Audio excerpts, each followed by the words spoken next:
नाज़रीन, नवंदेरो जे model high school में रांदियुनि जो हफ़्तो मल्हायो वियो। इन बाबति तफ़सील नूर मोहम्मद सुमरो जी रिपोर्ट में।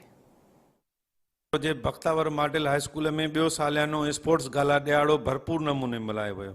मुआशरे में तालीम इंतहाई ज़रूरी आहे ऐं सेहतमंद मुआशरो तॾहिं मुमकिन थी सघे थो जेसिताईं तालीम सां गॾु ॿारनि जे रांदियुनि जे मैदान में हौसला अफ़ज़ाई कई वेंदी। स्पोर्ट्स गाला ॾियारो में शागिर्दनि, शागिर्दियाणियुनि ऐं टीचर्स भरपूर नमूने शिरकत कई।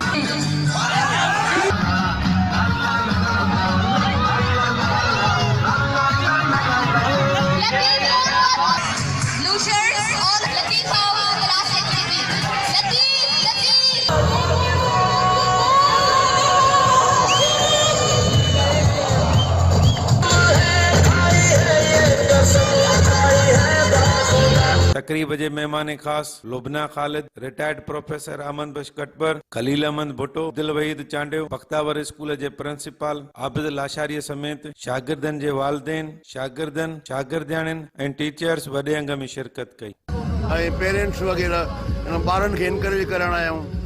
हीउ जेको ड्रीम हुयो मोहतरमा जो त हिते नवंदेरे में अहिड़ो इंस्टीट्यूशन ॾियूं जेको पाकिस्तान लेवल जो हुजे, इस्लामाबाद लेवल जो हुजे। मैनेजमेंट और उस स्कूल की लीडरशिप की होती है कि जो वो मौके दिखाए, वो मौके पैदा करे कि जहाँ बच्चों के टैलेंट्स बाहर निकल के आए। गेम जो केतिरो जो कासो टैलेंट मौजूद आहे, हर स्कूल के हिन क़िस्म जो माहौल ठाहिणु घुरिजे, प्रोवाइड करणु घुरिजे पंहिंजे ॿारनि खे। छो त असांखे स्पोर्ट्समैनशिप वारो जेको स्पिरिट आहे उहो खपे।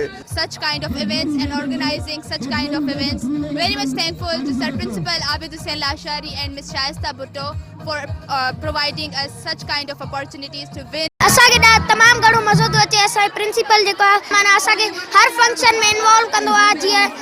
जीअं मां स्पोर्ट्स में मां ड्रिल में हिसो वरितो त उन में बि असांजे लाइ क्लिपिंग थी वई। इलाही असां ॾाढो एंजॉय बि कयो आहे, इलाही पार्टिसिपेट कया आहिनि। असांजे स्कूल मां इलाही स्टूडेंट पार्टिसिपेट कयो आहे, उन्हनि जो बि कॉन्फिडेंस बिल्डअप करे थी वियो त ऐं उहे नयूं नयूं शयूं ट्राए कनि था ऐं उन्हनि जी वजह सां ई उन्हनि अॻिते वधनि।